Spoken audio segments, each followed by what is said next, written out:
I believe that most human beings are only living at about 40% of their capability. The mind has a governor, like a car. If you're driving a car and the car has a governor on it, the car may say 130 miles an hour, but the governor's set for 91.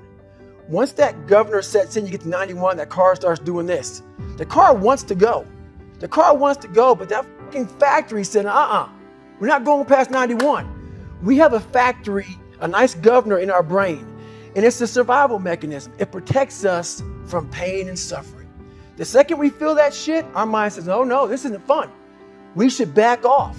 We should sit down, find something more comfortable. And there's something about the mind. The mind has the tactical advantage over you at all times. At all times of your life, the mind has a tactical advantage over you. Why is that? It knows what you're afraid of. It knows your insecurities. It knows your deep, dark lies. And it starts to push you away from that shit. It pushes you in a direction that is comfortable. The mind controls everything. So what I realized was that when I was growing up and I was 300 pounds and I got all fat and I got all insecure, I realized that my mind kept taking me in this direction. When things got uncomfortable for me, when I was facing my insecurities, when I was facing my fears, my mind said, oh no, we have a tactical advantage. We need to get you, separate you from this feeling over here. Life's all about feelings.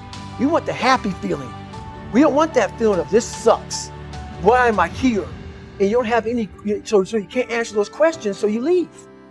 I started realizing that if in that moment you can answer those up questions and you are now in charge of your brain versus your brain ruling you, that's where all that stuff comes from. So the 40% rule is all of that. You get to 40%, your brain says, we're done. Let's roll, man. This is starting to get painful. This is uncomfortable. So you sit down. You have to figure out ways, and everybody's different. That's how the book kind of talks about, like we all have these things about, 5 steps to this and 4 steps to this. It's a lot more than that. That's all bullshit. It's a practice that you have to, it's a habit. There's this idea in Jungian psychology called the circumambulation. And Jung had this idea that you had a potential future self, which would be in potential everything that you could be. And that it manifests itself moment to moment in your present life by making you interested in things. And the things that you're interested in are the things that would guide you along the path that would lead you to maximal development. Now, it sounds like a metaphysical idea or a mystical idea even, but it's not. It's not. It's a really profoundly biological idea. The idea is something like, well, you're set up so that you're automatically interested in those things that would fully expand you as a well-adapted creature. Well, there's nothing radical about that idea.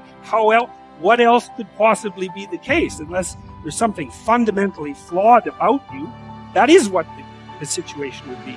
It's kind of interesting to think about how that would be manifest moment to moment, but the idea is something like, your interest is captured by those things that lead you down the path of development. Well, that better be the case. Okay, so that's fine. And so there's some utility in pursuing those things that you're interested in. That's the call to adventure, let's say. Now, the problem with the call to adventure is, what the hell do you know? You might be interested in things that are kind of warped and bent. And often it's the case that when new parts of people manifest themselves and grip their interests, say, they do it very badly and shoddily. And so you stumble around like an idiot when you try to do something new. That's why the fool is the precursor to the savior from the symbolic perspectives. Because you have to be a fool before you can be a master. And if you're not willing to be a fool, then you can't be a master. So you're gonna, it's an error-ridden process. And that's also laid out in the Old Testament stories, because the first thing that happens to all these patriarchal figures when God kicks them out of their father's house when they're 84 is that they run into all sorts of trouble, and some of it's social and some of it's natural, and some of it's a consequence of their own moral inadequacy.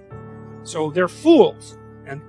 But the thing that's so interesting is that despite the fact that they're fools, they're still supposed to go on the adventure, and that they're capable of learning enough as a consequence of moving forward on the adventure so that they straighten themselves out across time.